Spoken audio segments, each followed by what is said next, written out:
RAG today marriage என்னடி இனிமே கால் கட்டு உஷாரா இருங்க. கால் கட்டு வந்து ரொம்ப முக்கியம் லைஃப்ல. ஏன்னா வந்து ரொம்ப டேஞ்சரான விஷயம் இது வந்து.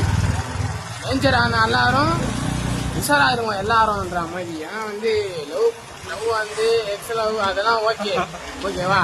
ஆனா இந்த கால் கட்டுன்றது வந்து ரைட்ல போற மாதிரி. ஆமா கடல்ல ஒயின்னு வச்சுக்க இது கூட இருக்காது பாருங்க. கல்யாணம் இதெல்லாம் இதை பாருங்க செருப்பு பீராம பிஞ்சிச்சு பாருங்க. பாருங்க யானை ஒட்டியானம் போல கட்டினு இந்த வீடு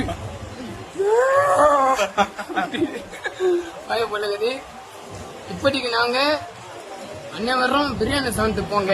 அதாவது வந்து டோக்கன் கம்மியா தான் இருக்கு தப்பா அது வரீங்க ஓகேவா. அப்படின்னா மண்ணை ஒட்டச்சல் இருந்தா மண்ணை ஒட்டச்சல் இருந்தா அதை ஒட்டச்சேரி புரியுதா. அதனால எல்லாருக்கும் கருத்து கைத்த பூச்சி தெரியுது ஒண்ணு இல்ல. நீ அப்படி பாக்குறேன் வெயில வந்துட வைக்கிறேன்.